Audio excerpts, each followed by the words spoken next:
Hi dear friends, വീണ്ടും സ്വാഗതം പുതിയ വീഡിയോയിലേക്ക്. ഇന്ന് ഞാൻ നിങ്ങൾക്ക് വേണ്ടി തയ്യാറാക്കുന്നത് ഇന്ത്യൻ കോഫി ഹൗസ് കട്ട്ലറ്റ് വിത്ത് ബീട്രൂട്ട് സോസ്.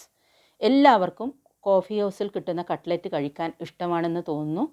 ഇനി എങ്ങനെയാണ് തയ്യാറാക്കുന്നത് നോക്കിയാലോ. ആദ്യം തന്നെ നമുക്ക് ബീട്രൂട്ട് സോസ് എങ്ങനെയാണ് തയ്യാറാക്കുന്നത് നോക്കാം. ഇതിന് വേണ്ടിയിട്ട് ഒരു ചെറിയ ബീട്രൂട്ട് ഞാൻ കട്ട് ചെയ്തെടുത്തിട്ടുണ്ട്. അതിൻ്റെ കൂടെ ഒരു വലിയ തക്കാളിയും അരിഞ്ഞ് ചേർത്ത് കൊടുക്കുന്നുണ്ട്. ഇവിടെ ഞാൻ 3 ആൾക്ക് വേണ്ടിയുള്ള അളവാണ് കാണിക്കുന്നത്. ആളുടെ എണ്ണത്തിനനുസരിച്ച് നിങ്ങൾക്ക് ഇതിൻ്റെ അളവ് കൂട്ടുകയോ കുറയ്ക്കുകയോ ചെയ്യാം. ഇതിലേക്ക് ഒരു 1/2 ടീസ്പൂൺ മഞ്ഞൾപ്പൊടി, ഒരു 1/2 ടീസ്പൂൺ മുളക് പൊടി, കുറച്ച് വെള്ളവും ഒഴിച്ച് നമുക്കിതൊന്ന് കുക്ക് ചെയ്യാൻ വെക്കാം കുറച്ച് സമയം. കുറച്ച് ഉപ്പ് കൂടി ചേർത്ത് കൊടുക്കാം. ഇനി നമുക്ക് കട്ട്ലറ്റ് ഉണ്ടാക്കുന്ന മിക്സ് എങ്ങനെയാണ് തയ്യാറാക്കുന്നത് നോക്കാം. ഇതിനു വേണ്ടിയുള്ള സാധനങ്ങളാണ് ഞാനിവിടെ കാണിക്കുന്നത്. ഇത് ഓൾറെഡി ഞാൻ അരിഞ്ഞു വെച്ചിട്ടുണ്ട്.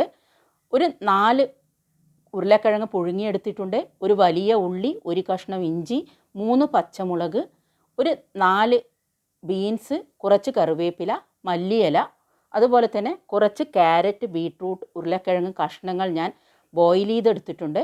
ഓൾറെഡി ബോയിൽ ചെയ്തെടുത്തിട്ടുണ്ട്. അതുപോലെ തന്നെ 2 വലിയ ബീട്രൂട്ട് ഗ്രേറ്റ് ചെയ്തെടുത്തിട്ടുണ്ട്. ഒരു വലിയ ക്യാരറ്റും ഗ്രേറ്റ് ചെയ്തെടുത്തിട്ടുണ്ട്. ആദ്യം നമുക്ക് ഒരു പാൻ അടുപ്പത്ത് വെച്ച് കട്ട്ലറ്റിൻ്റെ മിക്സ് തയ്യാറാക്കാം. ഇതിലേക്ക് ഞാൻ 1 ടേബിൾ സ്പൂൺ വെളിച്ചെണ്ണ ചേർത്ത് കൊടുക്കുന്നു. അതിലേക്ക് പച്ചമുളകും ഇഞ്ചിയും ആദ്യം തന്നെ ചേർത്ത് കൊടുക്കുന്നു. ഒന്ന് വഴറ്റിയതിന് ശേഷം അതിലേക്ക് ഉള്ളി, ചെറുതായി അരിഞ്ഞെടുത്തിരിക്കുന്ന ഉള്ളി ഇട്ട് കൊടുക്കാം. ഉള്ളി കൂടി ചേർത്ത് കൊടുത്ത് നമുക്ക് വഴറ്റിയെടുക്കാം. നല്ലോണം സോഫ്റ്റ് ആവുന്നത് വരെ ഇത് വഴറ്റിയെടുക്കണം. കോഫി ഹൗസിൽ നിന്ന് കട്ട്ലറ്റ് കഴിച്ച എല്ലാവർക്കും അറിയാം, കട്ട്ലറ്റ് കഴിക്കുമ്പോൾ അതിൽ ചെറിയ പീസ് ഇങ്ങനെ നമുക്ക് കടിക്കാൻ കിട്ടുന്നതായിരിക്കും. അതുകൊണ്ടാണ് ഞാൻ കുറച്ച് ബീട്രൂട്ടും ക്യാരറ്റും അതുപോലെ ഉരുളക്കിഴങ്ങും എടുത്ത് ഓൾറെഡി ബോയിൽ ചെയ്ത് വെച്ച് അതുകൂടി ഇതിലേക്ക് ചേർത്ത് കൊടുക്കാം. നിങ്ങൾക്ക് ഇങ്ങനെ ചേർക്കണമെന്നില്ലെങ്കിൽ ഇതേപോലെ ചേർക്കണമെന്നില്ല. ഗ്രേറ്റ് ചെയ്ത് ഫുൾ സാധനങ്ങൾ ഗ്രേറ്റ് ചെയ്ത് ചേർത്ത് കൊടുത്താലും മതി. ഇതിലേക്ക് ബീൻസ്, ഒരു 4-5 ബീൻസാണ് ഞാനിവിടെ നേരിയതായിട്ട് കട്ട് ചെയ്തെടുത്തിരിക്കുന്നത്. അതുകൂടി ഇതിലേക്ക് ചേർത്ത് കൊടുക്കാം. വേണമെങ്കിൽ നിങ്ങൾക്ക് ഇതിൽ ഗ്രീൻ പീസ് കൂടി ചേർത്ത് കൊടുക്കാം. പക്ഷേ കോഫി ഹൗസിൽ കിട്ടുന്ന കട്ട്ലറ്റിൽ ഇത്രയൊക്കെ പച്ചക്കറികളാണ് സാധാരണ കണ്ടിട്ടുള്ളത്. ഒന്നെല്ലാം സോഫ്റ്റ് ആകുന്നത് വരെ ഒന്ന് ഇളക്കി കൊടുക്കാം.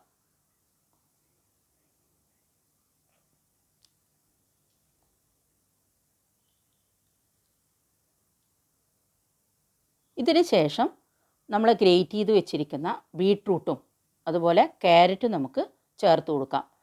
നമുക്ക് കഴിച്ചവർക്ക് എല്ലാവർക്കും അറിയാം, അതിൽ ബീട്രൂട്ടാണ് ഏറ്റവും കൂടുതൽ ചേർത്ത് കൊടുത്തിരിക്കുന്നത് കട്ട്ലറ്റിൽ. കുറച്ച് വെള്ളം കൂടി ചേർത്ത് കൊടുത്ത് നമുക്കൊരു 5-6 മിനിറ്റ് ഇതൊന്ന് കുക്ക് ചെയ്യാൻ വെക്കാം. അടച്ചു വെച്ച് കുക്ക് ചെയ്യാം. ഇപ്പോൾ നമ്മുടെ പച്ചക്കറികൾ ഏതാണ്ട് വെന്തിട്ടുണ്ട്. നമുക്ക് തുറന്ന് അതൊന്നുകൂടി ഇളക്കി കൊടുക്കാം. അതുപോലെ തന്നെ ആ സമയം തന്നെ നമ്മുടെ സോസിനുള്ള പച്ചക്കറികൾ ബോയിലായിട്ടുണ്ട്. അതൊന്ന് തണുക്കാൻ അനുവദിക്കാം. ആവശ്യമുള്ള ഉപ്പ് കൂടി ഈ സമയത്ത് ചേർത്ത് കൊടുക്കാം. ഒരു 1/2 ടീസ്പൂൺ മഞ്ഞൾപ്പൊടി, ഒരു 1/2 ടീസ്പൂൺ ഗരം മസാല, 1 ടീസ്പൂൺ കുരുമുളക് പൊടി. ഓൾറെഡി നമ്മൾ 3 പച്ചമുളക് ചേർത്ത് കൊടുത്തിട്ടുണ്ട്. കുട്ടികളിലുള്ള വീടാണെങ്കിൽ എരിവിൻ്റെ അളവ് നിങ്ങൾക്ക് കുറച്ചെടുക്കാം. കുരുമുളക് പൊടിയാണ് മെയിനായിട്ട് ഇവിടെ ചേർക്കുന്നത്. 1 ടീസ്പൂൺ കുരുമുളക് പൊടിയാണ് ഇവിടെ ചേർത്ത് കൊടുത്തിരിക്കുന്നത്. എരിവിനനുസരിച്ച് ഇതൊക്കെ കൂട്ടുകയോ കുറയ്ക്കുകയോ ചെയ്യാം. എല്ലാം കൂടി ഒന്ന് മിക്സ് ചെയ്ത് കൊടുത്ത് നമ്മൾ നേരത്തെ സ്മാഷ് ചെയ്ത് വെച്ചിരിക്കുന്ന പൊട്ടറ്റോ, ഉരുളക്കിഴങ്ങ് കൂടി ഇതിലേക്ക് ചേർത്ത് കൊടുക്കാം. 4 മീഡിയം സൈസ് ഉരുളക്കിഴങ്ങാണ് ഞാനിവിടെ എടുത്തിരിക്കുന്നത്.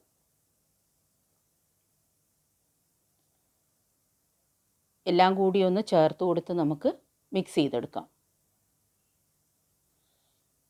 ഇതിന് ഒരു പ്രത്യേക രുചി കിട്ടുന്നതിന് വേണ്ടി ഒരു ടീസ്പൂൺ നെയ്യ്, പശുവിൻ നെയ്യ് കൂടി ചേർത്ത് കൊടുക്കാം. 1 ടീസ്പൂണോ 1 ടേബിൾ സ്പൂണോ എത്ര വേണമെങ്കിൽ നിങ്ങൾക്ക് ചേർത്ത് കൊടുക്കാം. നമ്മുടെ കട്ട്ലറ്റിന് വേണ്ടിയുള്ള മിക്സ് ഇവിടെ തയ്യാറായി കഴിഞ്ഞു. കുറച്ച് മല്ലിയില കൂടി നിങ്ങൾക്ക് ചേർത്ത് കൊടുക്കാൻ പറ്റും. ഇനി നമുക്ക് ഈ കട്ട്ലറ്റ് ഡിപ്പ് ചെയ്യാനുള്ള ബാറ്റർ തയ്യാറാക്കാം. ഇതിന് വേണ്ടിയിട്ട് ഞാൻ 2 ടേബിൾ സ്പൂൺ ഗോതമ്പ് പൊടിയാണ് എടുത്തിരിക്കുന്നത്. നിങ്ങൾക്ക് വേണമെങ്കിൽ കോൺഫ്ലോർ എടുക്കാം, അതുപോലെ തന്നെ മൈദ വേണമെങ്കിലും എടുക്കാം. കുറച്ച് ഉപ്പ് കൂടി ചേർത്ത് ഇതൊന്ന് ഇളക്കിയെടുക്കാം. നോൺ വെജുകാരാണെങ്കിൽ മുട്ട അടിച്ചെടുത്താലും മതി ഇതിന് പകരം. ഇത് കട്ട്ലറ്റ് ഡിപ്പ് ചെയ്തെടുക്കാനുള്ളതാണ്. അത് നന്നായി കട്ടകളില്ലാതെ നന്നായി ഇളക്കിയെടുക്കാം. ഇനി നമ്മുടെ ബീട്രൂട്ട് സോസ് നമുക്കൊന്ന് അരച്ചെടുക്കാം. നമുക്കറിയാം ബീട്രൂട്ട് സോസ് എന്ന് പറയുന്നത് ചെറിയ മധുരമുള്ളതാണ്. ഇതിലേക്ക് 1 ടേബിൾ സ്പൂൺ പഞ്ചസാരയാണ് ഞാൻ ചേർത്ത് കൊടുക്കുന്നത്. നിങ്ങളുടെ ഇഷ്ടത്തിനനുസരിച്ച് മധുരം കൂട്ടുകയോ കുറക്കുകയോ ചെയ്യാം.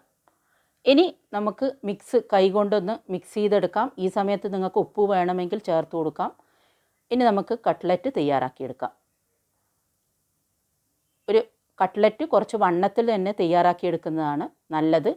കോഫി ഹൗസിലൊക്കെ കിട്ടുന്ന കട്ട്ലറ്റ് നല്ല വണ്ണത്തിലാണ് ഇരിക്കുന്നത്. നിങ്ങൾക്ക് നിങ്ങളുടെ ഇഷ്ടത്തിനനുസരിച്ച് ഷേപ്പ് കൂട്ടുകയോ കുറക്കുകയോ ചെയ്യാം. ഇനി ഗോതമ്പ് ബാറ്ററിൽ നമുക്ക് ഒന്ന് ഡിപ്പ് ചെയ്തെടുത്ത്, ഇവിടെ ഞാൻ റസ്ക്കാണ് പൊടിച്ചെടുത്തിരിക്കുന്നത്, അതിലൊന്ന് കോട്ട് ചെയ്ത് എടുക്കാം കട്ട്ലറ്റിന്. റസ്കിൻ്റെ പൊടിയോ അതുപോലെ തന്നെ ബ്രെഡ് ക്രംസോ നിങ്ങൾക്ക് ഇതിനു വേണ്ടി ഉപയോഗിക്കാം. നന്നായി കോട്ട് ചെയ്തെടുക്കാം.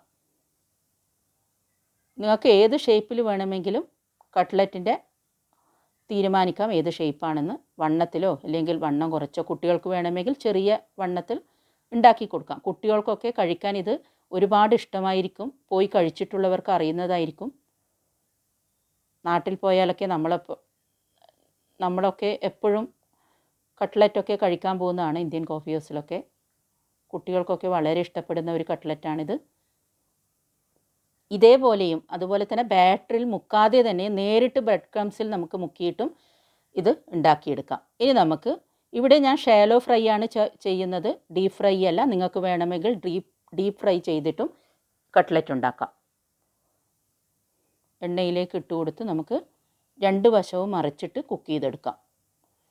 ഫ്ലെയിം എപ്പോഴും മീഡിയം ടു ലോ ഫ്ലെയിമിലായിരിക്കണം. ഫ്ലെയിം കൂട്ടി വെക്കാൻ പാടില്ല, കരിഞ്ഞു പോവും. ഇത് ഓൾറെഡി കുക്കായ വെജിറ്റബിൾസ് ആണ്, അധികം കുക്ക് ചെയ്യേണ്ട ആവശ്യമില്ല. ഇപ്പോൾ നമ്മുടെ കോഫി ഹൗസ് കട്ട്ലറ്റ് ഇവിടെ തയ്യാറായി കഴിഞ്ഞു സെർവ് ചെയ്യാൻ. എല്ലാവരും വീട്ടിൽ ഇത് ട്രൈ ചെയ്ത് നോക്കണം. ഇത് ഉണ്ടാക്കി നോക്കിയാൽ മാത്രമേ ഇതിൻ്റെ ടേസ്റ്റ് നമുക്ക് മനസ്സിലാവൂ. ഇങ്ങനെ ഈ അളവിൽ എനിക്ക് ഏകദേശം ഒരു 15 കട്ട്ലറ്റ് ഉണ്ടാക്കാൻ പറ്റിയിട്ടുണ്ട്. നമ്മുടെ സോസിൻ്റെ കൂടെ ഇത് കഴിക്കാൻ വളരെ സ്വാദായിരിക്കും. എല്ലാവരും ഇത് വീട്ടിൽ ട്രൈ ചെയ്ത് നോക്കണം. ട്രൈ ചെയ്തിട്ട് കമൻസ് ഇടാൻ മറക്കരുത്. എല്ലാവരും ലൈക്ക്, ഷെയർ ആൻഡ് സബ്സ്ക്രൈബ് ചെയ്ത് സപ്പോർട്ട് ചെയ്യണം. Thank you for watching.